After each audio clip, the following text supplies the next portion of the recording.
What's going on, America and the rest of the world?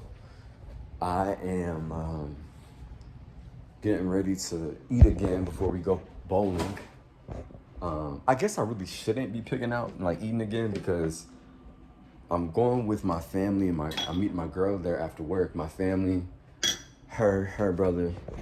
We're gonna go play pool.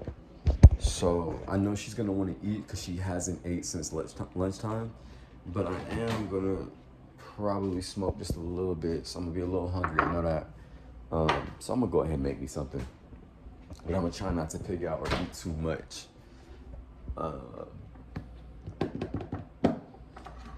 Let's leave it out here for a second and see what I do. I might not. I might just come back and get a banana and call it a day. Because I would love to have that pasta when we came back, so we don't have to spend no more money or spending time cooking. Plus, I got the kava there. Yeah, I'll wait. It just makes more sense because she's gonna be hungry. But let me chat it up with y'all anyway, because I got y'all here, right? So quick topic of the day. When did I realize? Because I think I'm thinking too heavy on like who's gonna find this video, who's gonna see it, how will it help them? I think it'll help regardless of how intentional I am with my intentions. Because at the beginning of it all, my intentions are pure, so I don't really have to worry about having like I don't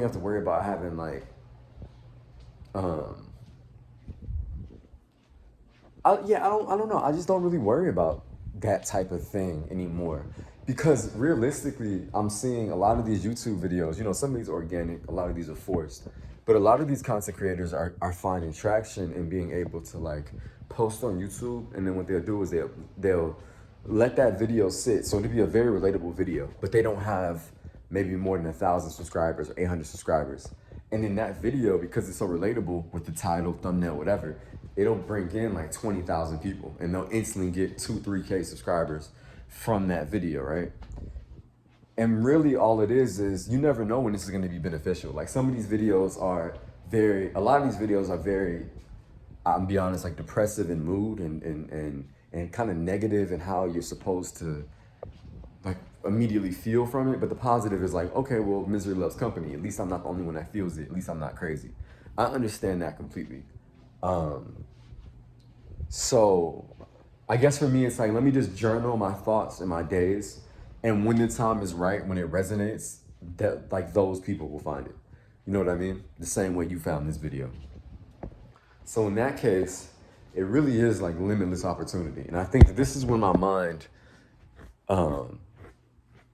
I think I'll look back on this as being like the moment where my mind freed myself from poverty.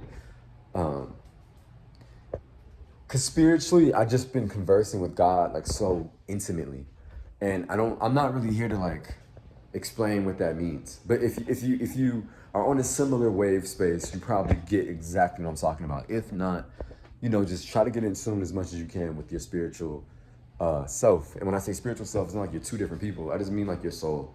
You obviously you can be a great worker, you can be a great boyfriend, you can be a great husband, you can be a great girlfriend, great wife, whatever the case may be.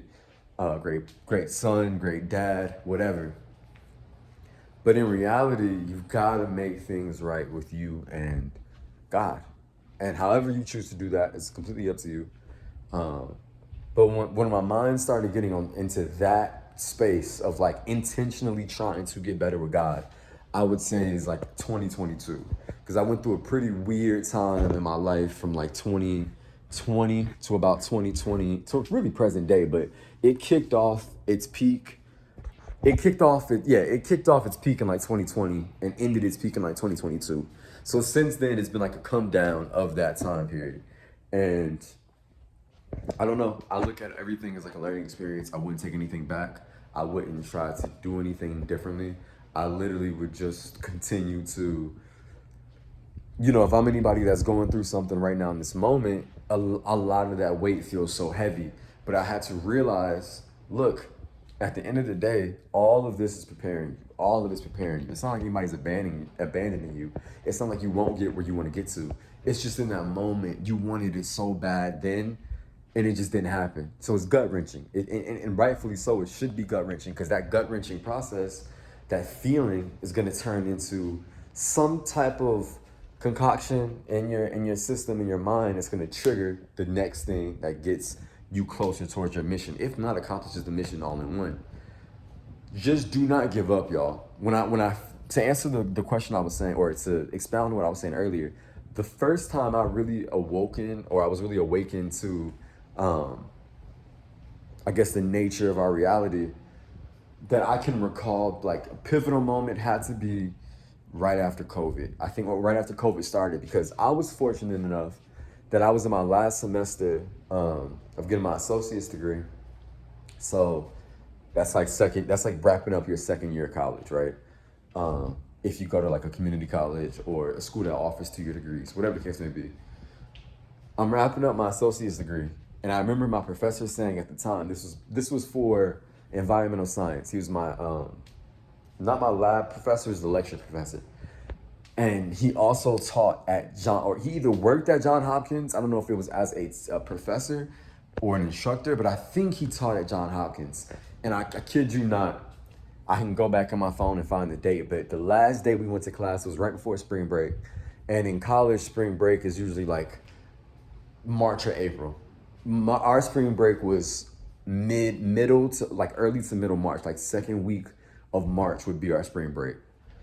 So no, maybe like third week of March. So anyways, we're the week before that, we're in class, and he's telling us, there's this thing. He's telling us about the coronavirus, but at the time, it just sounds like scientific mumbo jumbo. Remember, I'm in environmental science, so I'm not really ever thinking that I'm like gonna really need this information. It's not my field. It's something I had to take, right? I figured it'd be one of the easier sciences to take. So I'm thinking, okay, let me just get through the class. But he's spending like 35 minutes explaining to us how dangerous this potential sickness could be. But we've never seen anything like COVID before COVID, right? Us that are alive. Maybe the AIDS epidemic, but I don't even think that can, for the short time period of which COVID was really running rampant, I don't even think AIDS comes close, but I could be wrong on that, right? Okay, cool.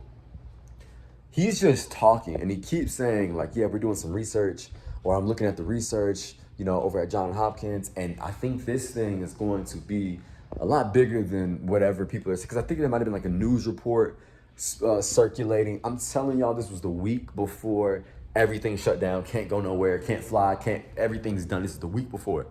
He's telling us this.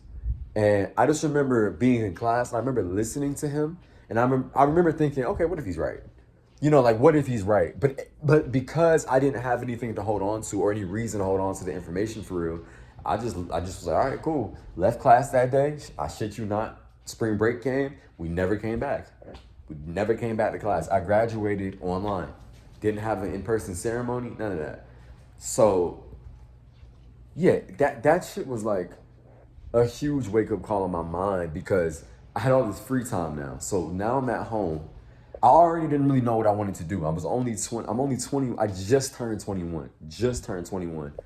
And I'm at home now because my job, at the time I was a student assistant. So my job was basically like, well, we can't do anything for you because there's nowhere for you to be, for real. So for about a month, I'd say from like mid-March to mid-April, I didn't have a job. Then I get a call from my boss at the time. She's like, hey, do you want to go back to work? And it's virtual. So I'm like, okay, cool. I'm getting paid, answering phone calls at the house on some like real, what you see with the whole like work from home shit. I was doing that 2021 or 2020, sorry. When that happened, I kind of just autopilot. I just went in straight autopilot mode. Like at that point in time, I still wanted to make music. Obviously, I was still making my music. But at the time, I had already been on like a 2-year hiatus from my last project release, or 3-year hiatus. So I was just on autopilot. Let me just focus on these classes. Let me focus on getting this money. Because, you got a girlfriend. You got, I had a car at the time. Yeah, I did. I had a car. I had just bought a car the year before in 2019. So I had a car note, car insurance. I needed to eat. I needed to buy clothes, all these things. I'm still staying with my father, thankfully. So I didn't have to pay rent or anything like that. But I was paying like the power bill, the internet bill. So I needed bread or whatever. All I could focus on was making money. And since that point in time, that's all I ever prioritized, was going to work. Like my life revolved around work. I didn't want to do anything during the week because I had to work. I didn't want to stay out too late on the weekends. Sunday was off limits because I had work. So my mind, and I'm at the 10-minute mark, and I do not want to make this video this long. But what I'm trying to say is my mind awakened sometime after March of 2020 to this idea that things were going to be very unsettling, but I was always going to be okay. I never lost track of the fact that I was going to be okay. And here I am. I made it 5 years later. No matter how I take my journey, no matter how I look at what I did, I made it here 5 years later, and I appreciate every bit of that journey. Like, I appreciate every bit of that, because to me, the uniqueness is in the fact that, like, I was never gonna allow myself to really give up. You know what I mean? Like, I was never gonna allow myself to do that. But it felt like it. It felt like at that time, there's so much uncertainty, there's so much weirdness going on. I didn't know. I still don't know really what I want to do. But that's what this has been, like, this journey of me uploading, of me talking, of me thinking out loud. Whether anybody watches these videos or not, it gives me mental clarity. And I also feel like I accomplished something because I embraced myself in front of the world, for the world. Like, my intention making this video is not to make money. Why? Because I've never been monetized on YouTube. I've never made money off of YouTube. So I can't look at it like a money grab or a money scheme or a money system. It is me just sharing my thoughts, hoping that they reach the right person.